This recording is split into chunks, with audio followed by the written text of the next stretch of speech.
Bapak, Ibu, teman-teman semua, pada kesempatan ini saya ingin mengajak Bapak, Ibu, teman-teman sekalian untuk kita sama-sama lagi merenungkan tentang firman Tuhan dalam renungan sebutir debu. Firman Tuhan kali ini yang saya ingin angkat adalah kenapa Tuhan pilih-pilih.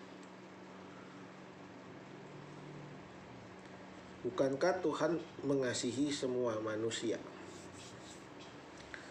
Kalau kita lihat dalam Yohanes 15 ya, Yohanes 15 pasal 16.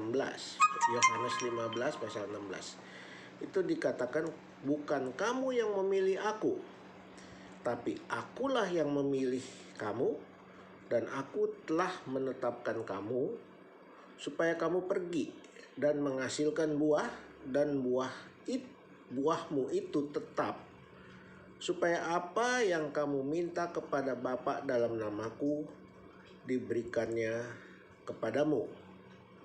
Nah, di sini dikatakan bukan kamu yang memilih aku, tapi akulah yang memilih kamu. Kalau begitu, apakah Tuhan adil? Tuhan sudah menentukan orang yang mau dipilih, yang mau diselamatkan. Tapi ada sebagian hamba Tuhan mengatakan ini adalah hak absolut Tuhan. Betul. Tuhan adalah Tuhan yang absolut dan mutlak dan berdaulat atas hidup manusia. Tapi kalau dipikir secara logika, Tuhan apakah adil karena memilih orang? Bagaimana dengan Yahya 3 ayat 16? Saya bacakan Yahya 3 ayat 16. Karena begitu besar kasih Allah akan dunia ini, sehingga ia telah mengaruniakan anaknya yang tunggal. Ya, perhatikan yang ini. Supaya setiap orang percaya, setiap orang yang percaya kepadanya tidak binasa, melainkan beroleh hidup yang kekal. Kontradiksi kan? Yahya 3:16 mengatakan supaya semua orang ya yang percaya kepadanya tidak binasa, melainkan beroleh hidup yang kekal. Supaya setiap orang artinya semua orang bisa diselamatkan. Tapi ada ayat Yohanes 15, bukan kamu yang pilih aku, tapi aku yang pilih kamu. Nah, ini bagaimana? Kontradiksi, bertentangan kan? Sebenarnya kalau kita lihat dari sudut teologis tidak bertentangan.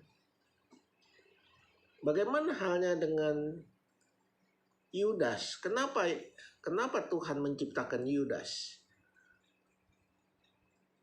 Dan Tuhan membiarkan Yudas mati, menjadi bunuh diri. Kalau gitu Tuhan tidak adil. Lantas kalau Tuhan mau menyelamatkan seluruh manusia, kenapa Tuhan menciptakan pohon buah pengetahuan baik dan jahat? Kalau tidak ada pohon itu, Hawa kan nggak makan buahnya. Sehingga manusia semuanya jadi manusia yang baik. Manusia yang tidak berdosa. Ya enggak? Nah, ini di sini Bapak Ibu. Ketika Tuhan menciptakan buah pengetahuan baik dan jahat, pohonnya, dan pohon kehidupan, itu Tuhan sudah tahu Hawa bisa makan. Masalahnya yang Tuhan ingin tahu, dia mencintai Tuhan atau mencintai dirinya sendiri. Hawa mencintai Tuhan atau mencintai dirinya sendiri. Hawa memilih mentaati firman Tuhan atau memilih firman setan yang menguntungkan dirinya sendiri. Karena setan mengatakan, kalau kamu makan buah ini, kamu akan jadi seperti Tuhan. Kamu jadi tahu yang baik dan jahat.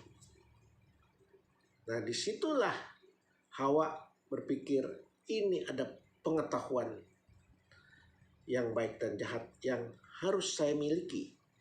Jangan Tuhan saja yang miliki. Nah, itu pilihannya. Terus kalau kita lihat Yudas, ya, kita bandingkan Yudas dengan Rasul Paulus. Dua-duanya murid Tuhan yang sehari-harinya dekat sama Tuhan dan sehari-harinya hidup bersama Tuhan. Tapi Paulus waktu dia berdosa menyangkal Tuhan 3 kali, dia bertobat. Yudas ada kesempatan bertobat sebenarnya. Waktu dia pulangin uangnya ke imam-imam, dia menyesal dia telah menyerahkan Yesus. Tapi dia tidak minta maaf, tidak minta ampun atas dosa yang dia buat. Sehingga malah dia membunuh dirinya.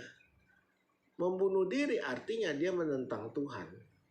Karena Tuhanlah yang mempunyai hidup manusia. Tidak ada seorang pun yang boleh mencabut nyawa yang diberikan oleh Tuhan.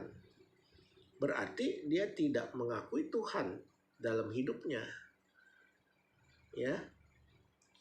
Jadi sama seperti suami istri. Kalau waktu menikah benar-benar cinta atau hanya menikah karena dia ganteng, karena si istri cantik, atau menikah karena suami kaya atau istri kaya, menikah karena status atau jabatan, menikah atau karena benar-benar cinta. Ya, ini adalah pilihan yang Tuhan berikan kepada tiap manusia. Ada free will, ada kebebasan memilih. Mau pilih Tuhan atau pilih diri sendiri, mau melayani Tuhan atau mau melayani diri sendiri. Mari kita renungkan ini bersama-sama. Sampai di sini dulu Bapak Ibu teman sekalian. Nanti kita sambung dalam episode yang berikutnya. Renungan sebutin dulu. Jangan lupa subscribe, klik tombolnya, dan share kemana-mana. Supaya benar-benar setiap anak Tuhan mengerti firman Tuhan dan kehendak Tuhan. Sampai jumpa di episode berikutnya.